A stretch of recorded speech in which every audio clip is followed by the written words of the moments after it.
Now, Eskom remains one of the worst performing state-owned entities. South Africans have been subjected to the worst rolling blackouts ever this year.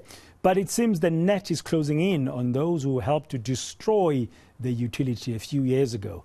Yesterday, 8 people were arrested in connection with dodgy contracts linked to Kusile Power Station. That's one of the new power stations that should have been fully functional and able to alleviate these rolling power cuts.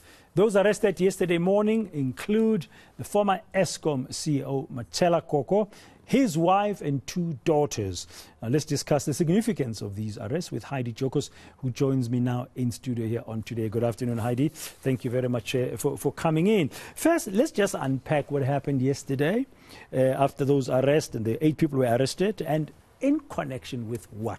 Yes, so I think what's important to highlight here, Bradan, is that I think many people were waiting for some kind of action to be taken linked specifically to Kusile Power Station. Why Kusile Power Station? This was a multi-billion rand power station project that was supposed to take about 8 years to complete. We can actually just have a look at who was arrested and specifically this 2.2 billion rand Kusile Power Station project.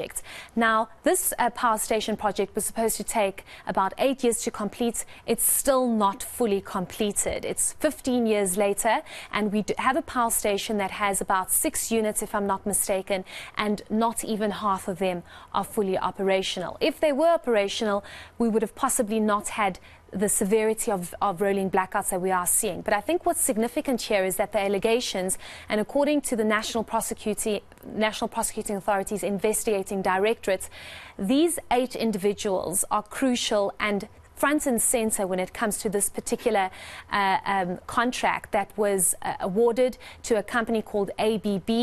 We know that Siemens was initially awarded the contract, but because they did not finish it and did not complete it according to standards, ABB was brought in. Now, what's important here is the fact that you have Matshela Koko, who has always said that he is innocent, and he was the one that came in to highlight the problems at Eskom and try to change Eskom, but he has been implicated, arrested together with his wife and his 2 daughters, as well as his very close friend and a number of other individuals, as you can see here on this particular graphic. So I think what's crucial here is that we are seeing some sort of action when it comes to Eskom. We do know that there have been serious allegations of corruption, mismanagement and of course fraud. Yeah, no, we're reminding our viewers about who was in the dock yesterday in the Middleburg court, those 8 individuals. What charges are they facing? Just remind us. Yes, so the charges that they are facing, if we can just move over to the next slide, it's got to do with corruption,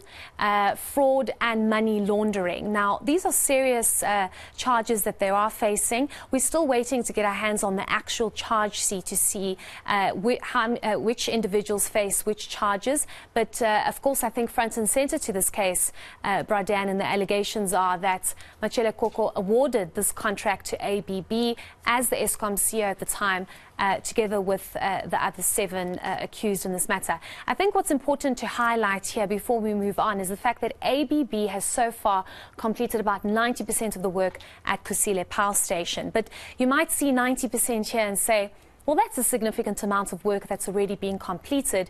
But if you look at things in the broader scheme, it's not really helping when it comes to the capacity of these power stations. Yeah, in a separate issue, I mean, I don't think Kusile Power Station is mentioned in the Zondo Commission report, but Matshela Koko, whom was one of the 8 accused, was mentioned in the Zondo Commission report. In fact, I think Deputy Chief Justice Raymond Zondo at the time, now the Chief Justice in the country, recommending possible criminal prosecution against Matshela Koko and Arnold Singh, who was CFO at the time at Eskom, and implicating Mr. Koko and his role in possible capture of Eskom. Yes, and I think many South Africans are watching this particular matter very closely, Bradan, and the reason for this is because just a few months ago we saw that final report of state capture being released, where the Chief Justice mentions the fact that individuals like Matshela Koko actually enabled the capture of Eskom and was front and center of possible corruption deals that took place at the power utility. It all speaks to the fact that these state-owned entities, especially Eskom, were hollowed out, were used for this money laundering, for this fraud. So the fact that the state capture report speaks about possible criminal charges and prosecution against Matshela Koko, and a few months later he's arrested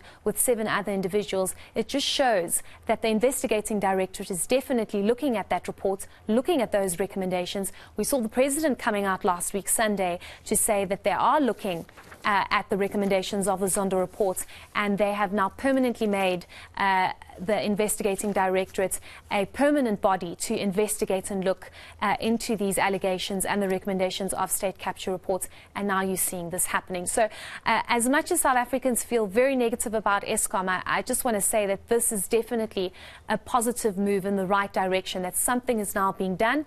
The ID has the evidence before them, and they are investigating, and action is taking place. However, you have Matshela Koko saying that the ID is setting itself up for failure, but we'll just have to wait and see with the evidence presented. What's going to happen in court. Thank you very much, Heidi Giokos.